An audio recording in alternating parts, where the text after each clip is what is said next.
Hi, I'm Sue from the Salvation Army in Coon Rapids, and we're here to talk about homelessness. And so I will tell you a little bit about the Salvation Army, what we offer people in a homeless situation, as well as just low-income families who are struggling to make it every day. We offer clothes vouchers to families who maybe need a warm coat, need some extra clothes. We can write a voucher to go to a Salvation Army store where they can get clothes for their kids. We also have a small clothes closet where people can come in daily, take items off the shelf, and also bring in items. So it's kind of a touching point in our community where people can come and go and take clothes. We offer a food distribution at our site. At the Salvation Army, we really support the local food shelves. So we refer people back to their food shelves, but we do offer the food distribution, which is some fresh vegetables and fruits and some different items for people twice a week, as well as loaves and fishes. Is at our site 3 nights a week, offering a nice warm meal to people, so people can come in for food. Sometimes we can help out with hygiene supplies, and you know, there's just the small things that we take for granted every day that people in need really need, like hygiene, maybe shampoo, laundry soap, cleaning supplies. It goes a long ways for someone who's on a really tight budget and don't have funds for that, even just to wash their clothes. Another item or service we can provide is transportation. And in a homeless situation, transportation is a really big need. People are driving around looking for housing or going to appointments, driving their kids to school, as well as when people are working, we don't want them to lose their jobs because they can't get there due to a crisis in their life. So we can offer bus passes, gas cards to help them to get to work just on a short-term basis to get to work until they get a paycheck. Another program we offer is rental assistance. When people are in a homeless situation, as they're in motels or staying with various family members, to save up the money to get into a place is almost impossible. They'll need a rent deposit. Sometimes it's just really hard to pay that. So we can offer assistance with a rent or deposit to help them get into a place after being homeless for so long. And also to prevent homelessness. There are families who every day juggle.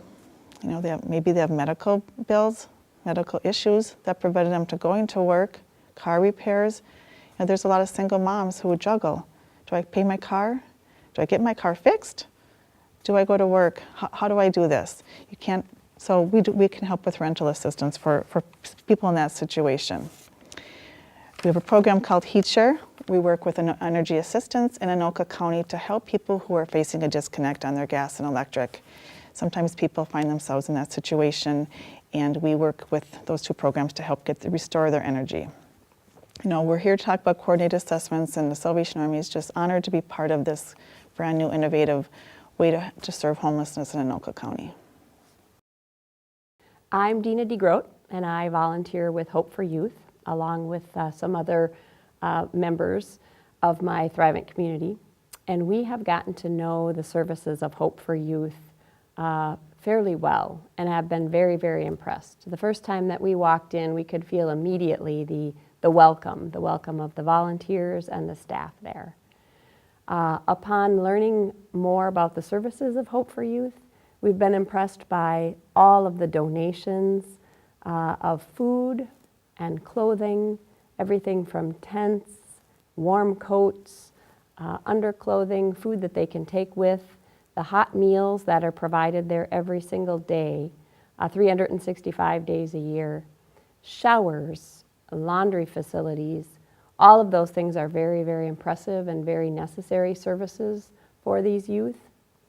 But the most important services that are there are really not services at all, but more relationships. The staff and the volunteers that mentor and befriend and advise and just enjoy the youth are probably the most important and key component of the services that the youth experience at Hope for Youth.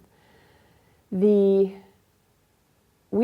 learned that there have been youth there as young as the age of 9, all the way through the age of 24.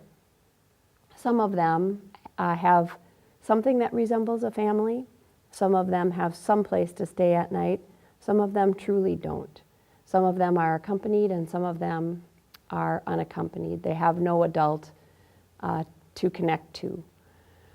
We've also, therefore, been promoting the Host Homes program, whereby after 7 p.m., these youth many of them will need someplace to go. And so we have been trying to, with each tour that we give of the Hope for Youth Center, promote the fact that there's a deeper need, a greater need for the overnight shelter as well. I want to tell a little story that was shared by Thomas, and Thomas works for Streetworks right out of Hope for Youth, and that's a service and a program where they have 2 outreach workers that are literally going out and searching for youth that are in need of some help. There was a young gentleman, I believe he was 18 years old. He was not able to attend school. Things at his home had fallen apart. And Thomas had found him in an outlying park in the far north stretches of Anoka County. Saw him there many, many times and would just offer a welcome, hand a card, kind of tell him about the place a little bit. It took, I think, a number of weeks or maybe even months before he finally showed up at Hope for Youth. He used the internet there, got a lot of assistance with job coaching, was able to interview and found a job at a local restaurant where I understand he still works today. That kind of program, it really couldn't have happened without the combined effort of Hope for Youth and the Streetworks outreach workers. And so we are excited about all the things that lie in the future for Hope for Youth as we endeavor to expand their reach and expand the services and the welcome that they can provide to our youth here in Anoka County. I'm Julie Jepson with Stepping Stone Emergency Housing. Stepping Stone is the only homeless shelter in Anoka County. We serve 60 men and women, ages 18 and older. The largest growth that we've seen in the homeless community is between the ages of 18 to 25 and 50 years old and older. We have seen an amazing growth in the homeless need and in the homeless community here in Anoka County. Oftentimes, homeless individuals living in the suburbs are unseen. It's very difficult to know that there's a homeless problem in Anoka County and in the suburbs because we just don't see them. Stepping Stone is there to help these individuals get out of their homelessness and into self-sufficiency. At Stepping Stone, when our guests come to us, we give them their basic needs. We give them the shelter, the food, the clothing, the laundry services, anything that an individual might need for basics, we give them. Following their stay of around 10 days, we really evaluate the need of and get to the core problem of why our guests are homeless. Homelessness is not a noun. These individuals are experiencing a point in their life, the worst, most traumatic, most stressful point in their life, and Stepping Stone is there for them. We have the knowledge, the know-how, the resources to get them out of their homelessness and into self-sufficiency. Like I mentioned, we serve 60 men and women. We have had a fabulous relationship with Anoka County and their coordinated assessment. As of their kickoff in October, in creating this program and utilizing this program, we have had a lot of success in getting a lot of our guests out of Stepping Stone. In addition to that, we have seen 100% of our chronically homeless individuals get into self-sufficiency and supported housing with services.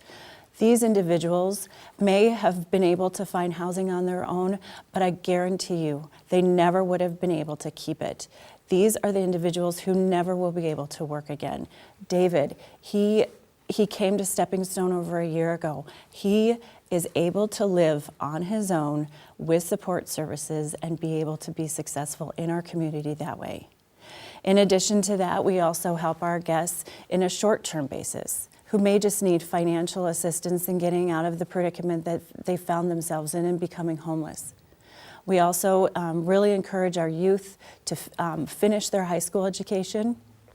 get their GED tests out of the way to get the equivalency, or go to college. That is the number one thing that the youth need to do to secure their future. They need that education. We are there. Again, we have the resources, the know-how, and the staff to be able to support these individuals.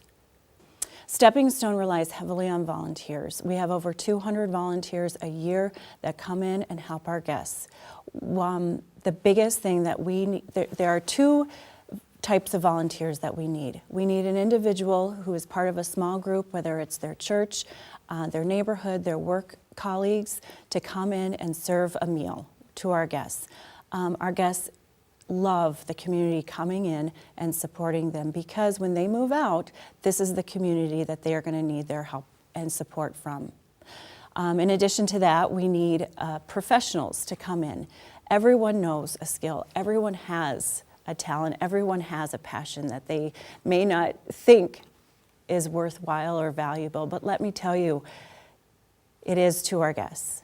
And whether it's learning to make jewelry, painting, or working on software education and learning a skill on the computer, we need the community to come in and help our guests.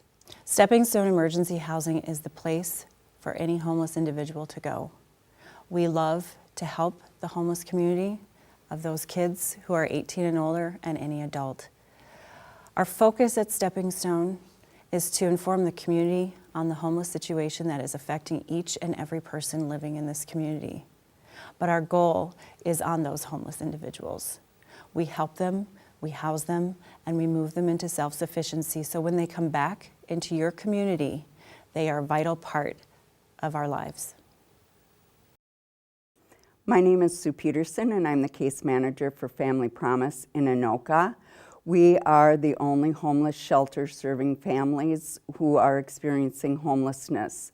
We started in 2010, and on the average, we support 3 to 4 families at a time. We have the capacity to serve 14 individuals. So the makeup is a little different for all of the family numbers that we have.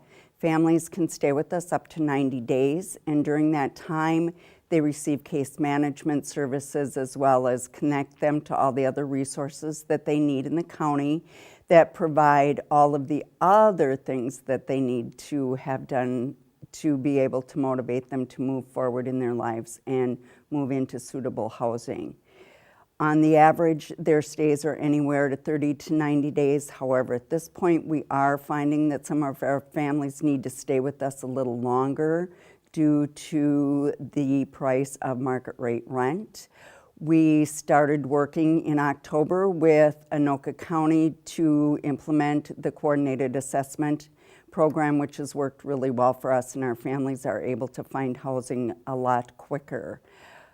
One of the families that I worked with that always reminds me of the struggles that we have with them when they start is I had a single mom who came in, and at that time she was not employed. She was able to find a job as a PCA, and she had a 2-year-old with her, and went from her PCA to getting her nursing license to work in nursing homes. And at one point she was working 2 jobs. So she worked a PCA job mid-morning, and then from 3 to midnight worked another shift at a nursing home and commuted back and forth. In 120 days, she was able to become self-sufficient, moved out, and was reunited with 3 of her other children that came back to live with her that were living in New Jersey with her mom.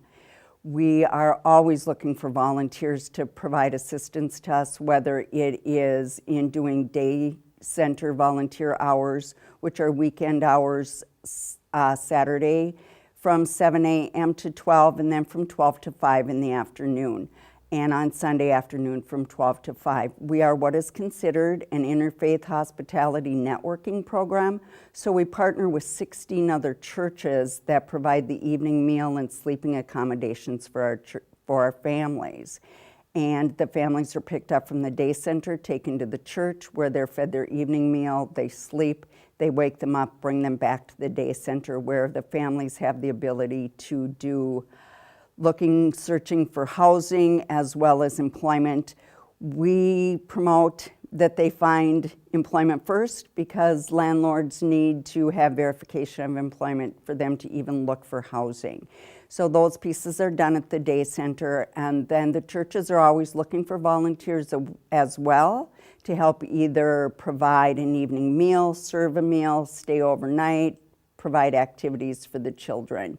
So volunteering comes in many different ways, and we open that option up not only to the churches that we're with, but also the community at large.